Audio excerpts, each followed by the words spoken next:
इडली और डोसा भूल जाइए क्योंकि आज मैं आपके साथ ऐसा ज़बरदस्त नाश्ता शेयर करने वाली हूँ कि जिसे आप एक बार बना लेंगे तो बार-बार बनाने का मन करेगा, इतना टेस्टी बनता है ये। तो चलिए इसे हम बनाना शुरू करते हैं।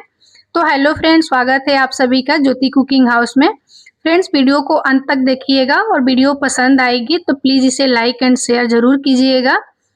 तो इसे बनाने के लिए सबसे पहले मैंने एक बाउल में 1 कप सूजी लिया है और इसे हम 1 कप पानी में अच्छे से घोल लेंगे। जितना सूजी लेना है हमें उतना ही इसे पानी डालना है इसमें और दोनों को अच्छे से हम घोल लेंगे। घोलने के बाद इसे हम ढक करके 10 मिनट के लिए रेस्ट पर रखेंगे ताकि सूजी अच्छे से फूल जाए।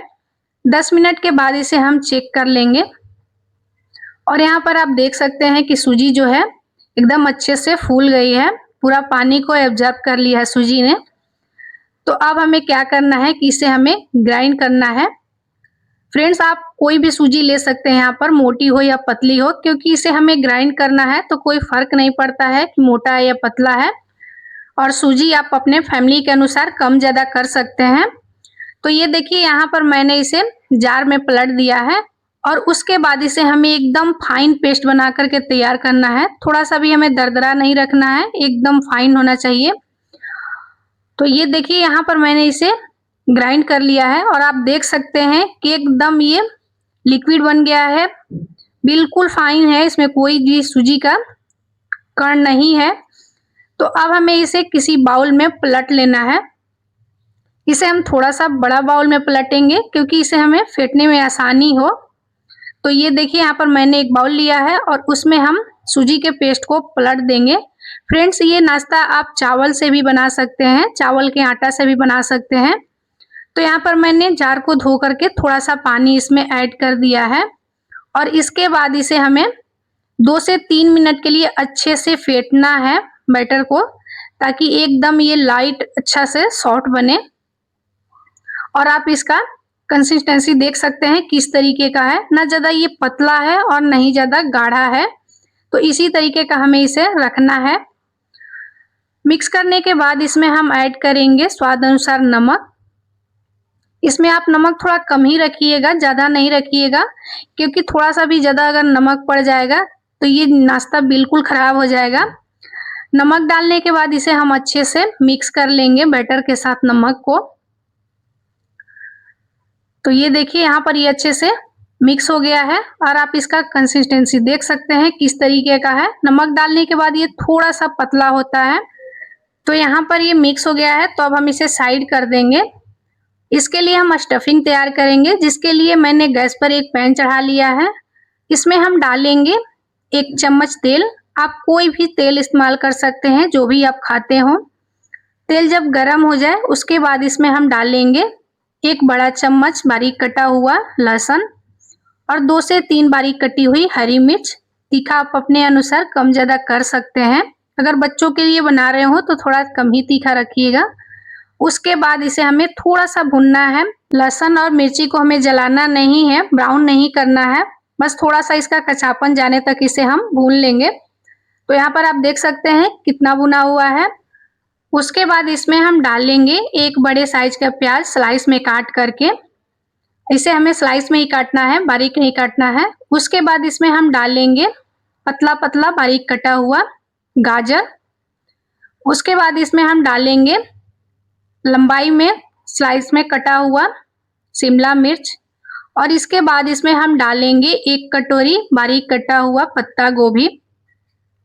आप अपने अनुसार और भी सब्जियां इसमें ऐड कर सकते हैं जो भी आपको पसंद हो, और इसमें से जो आपको पसंद नहीं हो उसे आप स्किप भी कर सकते हैं। इसमें मटर भी आप ऐड कर सकते हैं, फूल गोभी भी ऐड कर सकते हैं या बीन्स भी ऐड कर सकते हैं, जो भी आपको पसंद हो। और सब्जियां आप स्किप कर लीजिए। अगर आपके बच्चे सब्जियां नहीं खाते हैं तो आप इस तरीके से उन्हें सब्जियां खिलाइए, उनको पता भी नहीं चलेगा कि आपने इन्हें कितना सब्जी खिलाया।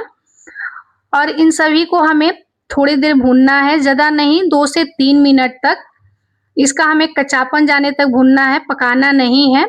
इसका क्रंच हमें बरकरार रखना है। तो ये थोड़ा सा भुन गया, उसके बाद इसमें हम डालेंगे 1 चम्मच काली मिर्च, आधा चम्मच चिली फ्लेक्स और 1 चम्मच ऑरिगेनो, स्वाद अनुसार नमक तीखा आप अपने अनुसार देख लीजिएगा कितना डालना है। उसके बाद इसमें हम डाल लेंगे 1 चम्मच ग्रीन चिल्ली सॉस, 1 चम्मच सोया सॉस और 2 चम्मच टमाटो सॉस। और इसके बाद इसमें हम डाल लेंगे पतला पतला स्लाइस में कटा हुआ पनीर, क्योंकि हमने सारी सब्जियों को स्लाइस में काटा है पतला पतला, तो यहाँ पर मैंने पनीर को भी उसी तरह से काटा है। आप चाहे तो इसे क्यूब में भी काट सकते हैं। और फ्रेंड्स, यहाँ पर आपको ध्यान देना है कि पनीर हमें लास्ट में डालना है, क्योंकि अगर शुरू में हम पनीर डाल देंगे तो पनीर टूट जाएगा, ये बिल्कुल भी खड़ा नहीं दिखेगा, इसलिए हम इसे लास्ट में डालेंगे। अगर आप मार्केट का पनीर ले रहे हैं तो आप शुरुआत में डाल सकते हैं, क्योंकि वो हार्ड होता है, टूटता नहीं है। इसे मैंने घर पर बनाया है तो सॉफ्ट होता है, इसलिए मैंने इसे लास्ट में डाला है। और डालने के बाद इन सभी चीज़ों को हमें थोड़ी देर के लिए भूनना है, 2 से 3 मिनट के लिए। और इसे हम हाई फ्लेम पर भूनेंगे, लो फ्लेम पर नहीं। अगर इसे हम लो फ्लेम पर भूनेंगे तो सब्जियां ज़्यादा ओवर कुक हो जाएंगी, और इसे हमें ओवर कुक नहीं करना है, इसमें क्रंच रखना है सब्जियों में। और आप देख सकते हैं कि सब्जियां जो है ज़्यादा पकी हुई नहीं है। तो अब हम गैस को ऑफ करेंगे और इसे हम नीचे उतार लेंगे। उसके बाद हम क्या करेंगे कि इसके लिए हम पेपर शीट तैयार करेंगे। तो यहाँ पर मैंने एक तवा लिया है और इस पर हम डालेंगे 1 बूंद तेल, और तवे को हम अच्छे से पोंछ लेंगे। कोई भी टिश्यू पेपर या कपड़ा से आप तवे को अच्छे से पोंछ दीजिएगा, क्योंकि इस पर तेल हमें बिल्कुल नहीं रखना है। उसके बाद अब हम क्या करेंगे कि जब तवा अच्छे से गर्म हो जाए, उस पर हम बैटर को डालेंगे। तो इस पर हम ज़्यादा बड़ा बड़ा शीट नहीं बनाना है, इसलिए हम एक कलछी डालेंगे और इसे हम अच्छे से चारों तरफ फैला लेंगे, ताकि इसका शीट जो है एकदम पतला बने। तो यहाँ पर जो है थोड़ा सा ये बाहर निकल गया है, तो इसे हम काट देंगे, चाकू से बराबर कर देंगे। और इसके बाद इसे हमें 30 सेकेंड से 1 मिनट तक लो फ्लेम पर कुक करना है। 1 मिनट में ये अच्छे से ऊपर में ड्राई हो जाता है, जैसा कि आप देख सकते हैं, बिल्कुल भी एकदम चिपचिपा नहीं लग रहा है। मैं आपको दिखाती हूँ, देखिए बिल्कुल भी ये फिंगर में चिपक नहीं रहा है। उसके बाद हम क्या करेंगे, कोई भी चम्मच या चाकू से हम इस तरीके से इसे निकाल लेंगे। और यहाँ पर आप देख सकते हैं कि एकदम इसमें से फिंगर दिख रहा है, ट्रांसपेरेंट है कितना। तो इसी तरीके से हम बाकी सभी को भी बना लेंगे। तो यहाँ पर मैंने दूसरा भी डाल दिया है और उसी तरीके से इसे फैला लेंगे। इस बार मैंने पूरे तवे का बनाया है बड़ा सा, और इसे भी हम 1 मिनट के लिए कुक करेंगे और इसके बाद इसे हम निकाल लेंगे।